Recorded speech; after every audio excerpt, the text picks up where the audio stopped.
Episode की start में हम देखते हैं कि लाइट और उस ह्यूमन पार्टी के सामने वो मैंटिस आ जाता है। यंग एडवेंचरर्स के मुंह से आवाज ही नहीं निकल रही थी। उनकी सांस अटक गई थी जब उन्होंने मैंटिस को देखा। वो डर के मारे बस उसे घूरते जा रहे थे, सोच रहे थे कैसे जिंदा निकल पाएंगे इस जगह से। ग्रुप का लीडर मुश्किल से अपने आप को संभालता है और शक की आवाज में माया पिंक हेयर्ड गर्ल से कहता है, माया फायरबॉल स्पेल यूज करो, उस मैंटिस को डिस्ट्रैक्ट करो। फिर वो लाइट की तरफ मुड़ता है और घबराहट भरी आवाज में कहता है, प्लीज हमें बचने के लिए मिलकर लड़ना होगा। अगर हम मॉन्स्टर को ट्रिप कर दें तो शायद हम भाग सके। लाइट थोड़ा कंफ्यूज्ड होकर कहता है, तुम लोग मॉन्स्टर को हंट नहीं करना चाहते? लड़का शॉक में चिल्लाता है, क्या हंट नहीं, मॉन्स्टर हमें हंट कर रहा है। लाइट मुस्कुराता है और पूछता है, तो अगर मैं इसे मार दूं और लूट ले लूं तो चलेगा? लड़का चीखता है, क्या तुम पागल हो? ये प्लान रिडिकुलस है। मॉन्स्टर बहुत स्ट्रांग है। हमें यहां से भागना चाहिए और गिल्ड को बताना चाहिए ताकि वो डंजन सील कर सके। लाइट बस हल्का सा स्माइल करता है और कहता है, रिलैक्स, तुम बस पीछे हट जाओ। वो गोल्ड और नेम की तरफ देखता है जो दोनों एक्साइटेड लग रहे थे। नेम हंसता हुआ कहता है, परफेक्ट वार्म अप होगा ये। लगता है मैंटिस कम से कम लेवल 500 का है। वो डिसाइड कर रहे थे कौन पहले जाएगा, पर गोल्ड चीट करता है और बिना वार्निंग के मॉन्स्टर की तरफ दौड़ पड़ता है। मैंटिस अपनी साइड से हमला करता है, लेकिन गोल्ड अपनी तलवार से हर अटैक ब्लॉक करता है। हर एक स्ट्राइक को वो पैरी करता है जब तक मॉन्स्टर फ्रस्ट्रेटेड नहीं हो जाता। गुस्से में मैंटिस अपनी साइड्स जमीन में घुसा देता है और गोल्ड तुरंत पीछे कूद जाता है। वो कहता है, मॉन्स्टर ने मेरे अटैक्स इजीली ले लिए, एक स्क्रैच तक नहीं। उसकी साइड सच में बहुत स्ट्रांग है। नेम मजाक उड़ाता है, एक्सक्यूजेस मत दो गोल्ड, तुम वीक हो बस। लाइट फाइनली बोलता है, अब मेरी बारी। वो अपना फायर एरो कार्ड निकालता है। एक बड़ा मैजिक सर्कल बन जाता है और एक मैसिव फायर ब्लास्ट मैंटिस की तरफ शूट होता है। पर सबके शॉक होने के लिए मैंटिस उस अटैक को डिफ्लेक्ट करके वापस लाइट और उसकी पार्टी की तरफ फेंक देता है। सब लोग चिल्ला के पीछे कूदते हैं और एक्सप्लोजन से बच जाते हैं। यंग एडवेंचरर्स की आंखें फट जाती हैं। उनके सामने इतने हाई लेवल स्पेल्स का वॉर चल रहा था जैसा उन्होंने कभी सोचा भी नहीं था। उनके लिए लेवल 100 के ऊपर का प्लेयर देखना ही एक सपना था। लीडर लड़का तुरंत माया की तरफ मुड़ता है और कहता है, माया जल्दी एक्सप्लोजन स्पेल चलाओ। लेकिन माया चीख कर कहती है, नहीं, हम उनके सामने कुछ नहीं है। लाइट ने अभी अभी एक high combat class magic use किया, वो भी बिना किसी स्पेल कास्टिंग के, बिना इनकैंटेशन के। ये तो अनबिलीवेबल है, मैंने ऐसा कभी नहीं देखा। लड़का कहता है, मुझे समझ नहीं आता ये सब कितना सीरियस है, पर मुझे इतना पता है कि हमें लाइट की मदद करनी चाहिए। गोल्ड उनकी बातें सुनकर जोर से हंसता है, अरे बच्चों, तुम बस साइड में रहो और शो एंजॉय करो। पहले सीखना पड़ता है, वरना अपनी जान खतरे में डाल दोगे बिना वजह। वो कहता है, मैं तुम्हें सिखाऊंगा कैसे नाइट की तरह लड़ते हैं, कैसे शील्ड से डिफेंड करते हैं और साथ ही स्वॉर्ड से अटैक भी। जब गोल्ड बच्चों से बात कर रहा होता है तभी मैंटिस मौका लेकर उस पर पीछे से वार कर देता है। बच्चे शौक में देखते हैं, कोई आवाज तक नहीं निकल पाती। लेकिन गोल्ड को किसी वार्निंग की जरूरत नहीं। वो अपना शील्ड उठाता है और एक परफेक्ट प्रिसिजन के साथ अटैक को रोक देता है। इतना पावरफुल ब्लॉक होता है कि मैंटिस का साइथ पूरा टूट जाता है। मॉन्स्टर दर्द से चीखता है, उसके शरीर से खून छटने लगता है। गोल्ड शांत आवाज में कहता है, याद रखो बच्चों, सही वक्त पर किया गया शील्ड काउंटर कभी कभी तलवार के वार से भी ज्यादा पावरफुल होता है। इतना कहकर वो तुरंत मुड़ता है और मैंटिस को ऑफ गार्ड पकड़कर उसका एक पूरा लेग काट देता है। बच्चे आंखों में हैरानी लेकर देखते रहते हैं। लाइट हल्के मुस्कान के साथ कहता है, लगता है अब मेरी बारी है। वो फिर से अपना फायर एरो स्किल यूज करता है। मैंटिस फिर से उस अटैक को स्वॉट करके दूर फेंक देता है, लेकिन इस बार लाइट अटैक को कंट्रोल कर लेता है। वो प्रोजेक्टाइल को घुमाकर सीधा मॉन्स्टर के पीछे से उसकी बैक पर मार देता है। मैंटिस चीखता है और लाइट एक के बाद एक फायर ब्लास्ट छोड़ता जाता है। हर तरफ से, हर कोना से अटैक करता है, इतना पावरफुल कि मॉन्स्टर के सेंसेस पूरी तरह हिल जाते हैं। माया शॉक में कहती है, ये कैसे पॉसिबल है? वो अपने अटैक्स को कंट्रोल कर रहा है अपनी मर्जी से। लाइट अपने फायर एरो से पिन पॉइंट एक्यूरेसी के साथ निशाना लगाता है और एक पावरफुल ब्लास्ट में मैंटिस का एक और साइड एक्सप्लोड हो जाता है। मॉन्स्टर समझ जाता है कि वो इन एडवेंचरर्स के सामने टिक नहीं सकता। वो डर कर अपनी बाकी लिम्स के साथ पीछे हटने लगता है, भागने की कोशिश करता है। लाइट शांत स्वर में कहता है, अच्छा समझदार है, लेकिन अब कहीं नहीं भाग सकता। वो अपना फायरवॉल कार्ड निकालता है और एक बड़े फ्लेम सर्कल से एक रेजिंग वॉल ऑफ फायर बन जाता है जो मॉन्स्टर का रास्ता पूरी तरह बंद कर देता है। माया आंख में शॉक लेकर कहती है, टैक्टिकल क्लास मैजिक बिना इनकैंटेशन के, ये तो अनबिलीवेबल है। लाइट और उसकी टीम आगे बढ़ती है, ready to finish the mantis once and for all. लेकिन मॉन्स्टर के पास एक लास्ट ट्रिक बची होती है। वो अपने बड़े बड़े विंग्स खोलता है और हवा में उड़ जाता है। लाइट कहता है, ओह नो, ये तो बचकर जाएगा। फिर तुरंत मुड़कर कहता है, नेम फिनिश इट। नेम एक कॉन्फिडेंस स्माइल के साथ हवा में जंप करती है, अपने डैगर्स निकालती है और एक ही आउटरेजियसली कूल अटैक से मॉन्स्टर को पूरा डिस्ट्रॉय कर देती है। वो लैंड करती है एक ग्रेसफुल पोज के साथ, अपने आप से खुश होकर मुस्कुराती है। लेकिन गोल्ड तुरंत कहता है, नेम तुमने सारे यूजफुल पार्ट्स उड़ा दिए, हम उन्हें बेच सकते थे। नेम ब्लिंक करती है, रियलाइजेशन होती है और लाइट से माफी मांगती है। सॉरी लाइट, मैं थोड़ा ज्यादा एक्साइट हो गई थी। लाइट हंसकर कहता है, कोई बात नहीं, ऐसे और मॉन्स्टर्स मिलते रहेंगे। तभी यंग एडवेंचरर्स अब भी वहीं खड़े रहते हैं, बिल्कुल स्टंड, एक भी शब्द नहीं निकल पाता उनसे। उनके दिमाग में सिर्फ एक ही बात गूंज रही होती है कि 3 लोगों ने लेवल 500 मैंटिस मॉन्स्टर को हरा दिया। उनके लिए ये किसी सपने से कम नहीं था। तभी उनमें से एक एडवेंचरर कुछ चमकता हुआ देख लेता है।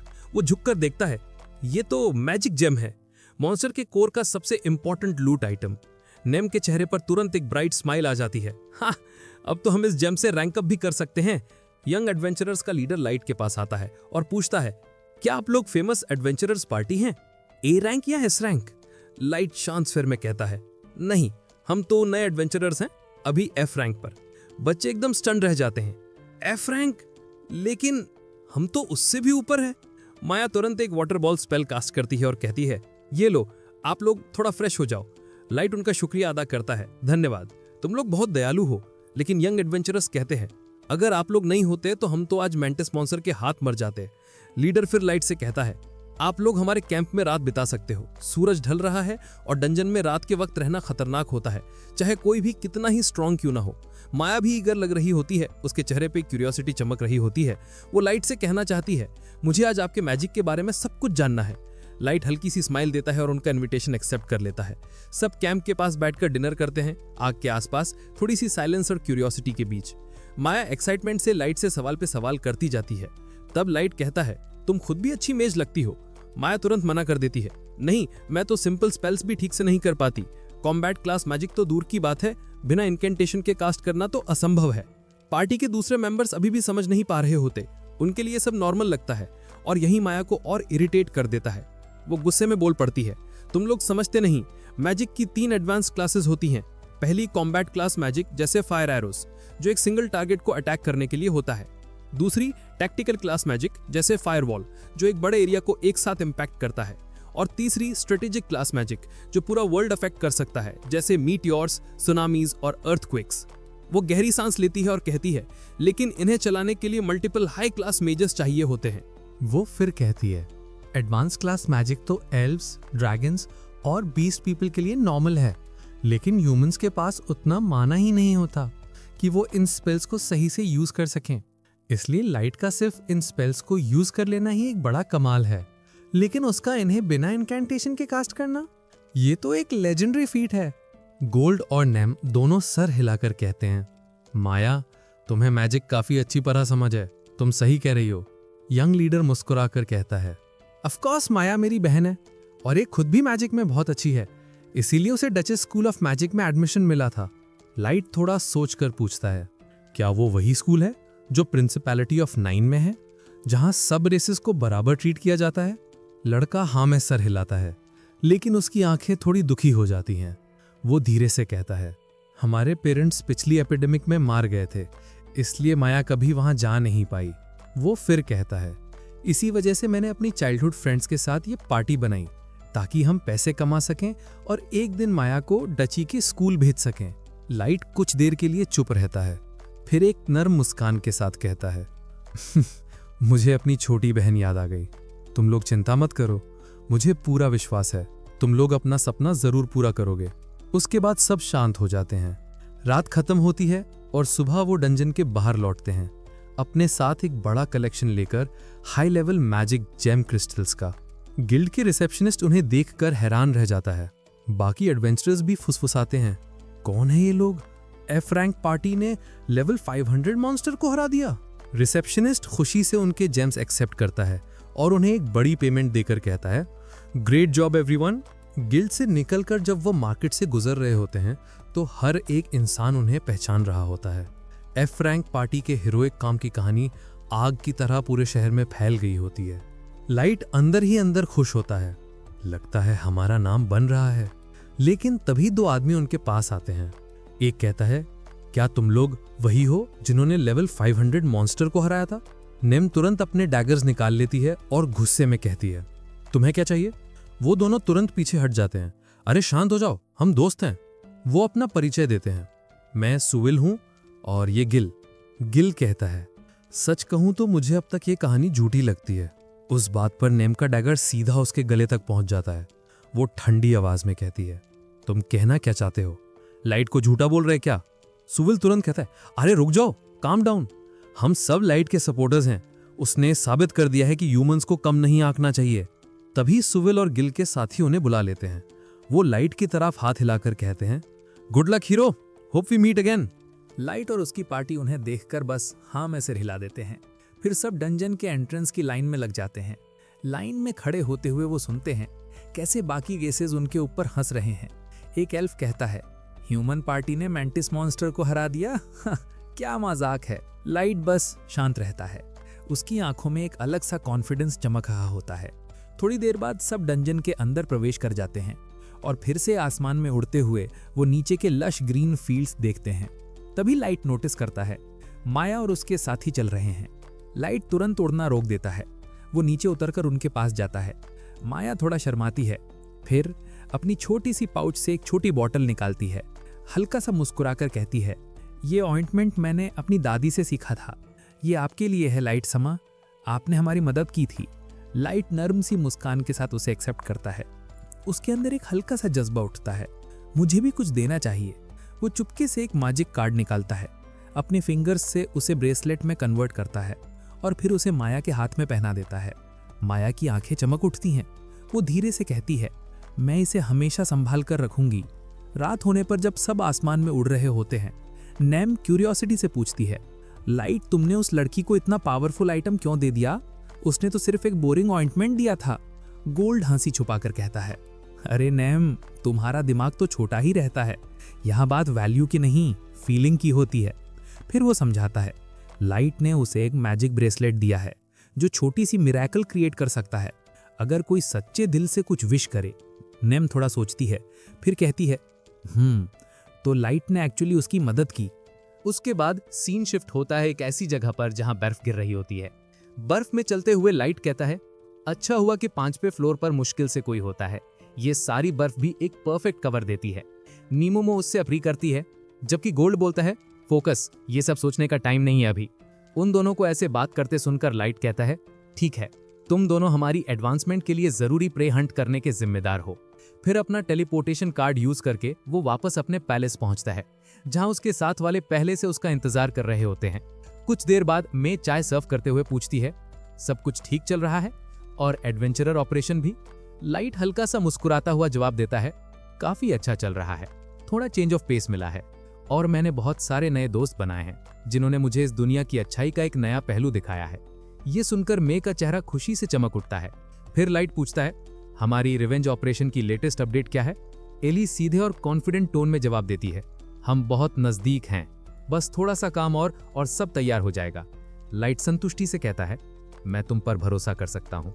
लगता है मुझे वापस आने की भी जरूरत नहीं थी, है ना? एली मुस्कुराकर कहती है, आपके शब्दों के लिए धन्यवाद मास्टर। लाइट आगे बोलता है, अच्छा, इसे ऐसे ही रखो, तुम्हें जितने रिसोर्सेस चाहिए सब यूज कर सकती हो, ठीक है? और मैनेजमेंट तुम ही संभालो फिलहाल। एली हाँ में सर हिला देती है। फिर लाइट आयोकी की तरफ देखकर कहता है, एंशिएंट फॉरेस्ट की एक्सप्लोरेशन जारी रखो। तभी नजूना प्यारी सी आवाज में पूछती है, और मेरा क्या मास्टर? लाइट अंदर ही अंदर सोचता है, केयरफुली प्लान्ड ऑपरेशंस में नजूना बेस्ट चॉइस नहीं होती।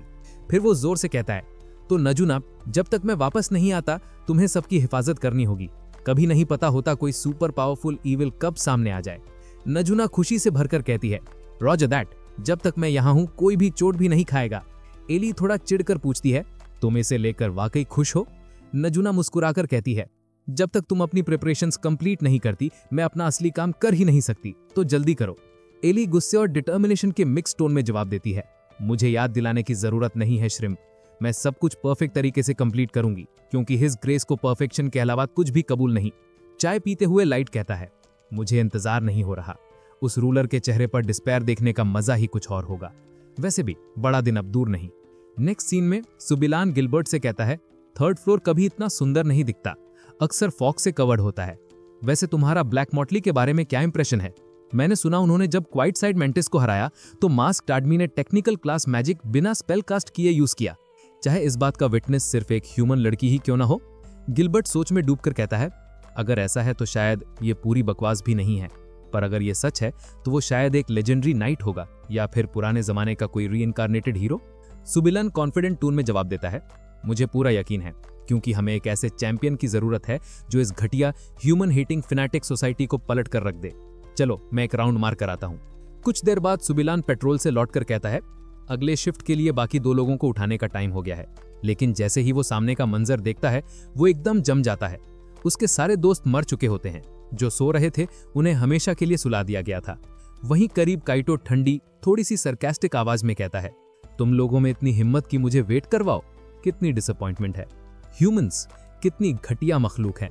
ये सुनकर सुबिलान सोचता है, हम बैटल लैंड में हैं। जब वो यहाँ आया होगा तो मेरे लोगों को पानी में चलने की स्प्लैशिंग आवाज सुननी चाहिए थी, और फिर भी गिलबर्ट का सर यहाँ पड़ा है बिना किसी निशान के। शर्त लगाता हूँ इसने किसी मैजिक का इस्तेमाल किया है। गुस्से में काइटो चिल्लाता है, क्या तुम बहरे हो? नीच कीड़े भी रिएक्ट करते हैं जब उनके मरे हुए साथी कुचले जाते हैं। वो पागल कुत्ते की तरह बार्क करता जा रहा था। सुबिलान तुरंत स्मोक का इस्तेमाल करके भाग निकलता है, जानता है कि वो लड़ नहीं सकता। वो भाग ही रहा होता है कि अचानक अटैक होता है और वो जमीन पर गिर पड़ता है। उसे लगता है फॉग वजह है, पर जैसे ही वो पीछे मुड़ता है काइटो खड़ा है तलवार लेकर। सुबिलान बेहोश हो जाता है और वो कहती है, बिना सोचे दौड़ पड़ा। ह्यूमंस वाकई चालाक होते हैं, पर यह मुश्किल हो गया। मैंने कहा था मुझे उन्हें जिंदा चाहिए और तुमने सबको मार डाला, इस एक को छोड़कर। पर कोई बात नहीं, बेकार ह्यूमन ट्रैश भी मेरे रिसर्च के काम आ सकता है। हम उन्हें दिखाएंगे कि इंसेक्ट्स का असली रोल क्या होता है। और इसी के साथ इस एपिसोड का यहाँ अंत होता है। वैसे अगर आप चाहते हो कि मैं कोई और एनीमे कवर करूं तो कमेंट में उसका नाम लिख दो। अगर वो अच्छा हुआ तो मैं जरूर एक्सप्लेन करूंगी। और अगर आपने अभी तक इस वीडियो को लाइक नहीं किया तो जरूर कर देना। सो देन मिलते हैं नेक्स्ट टाइम पर।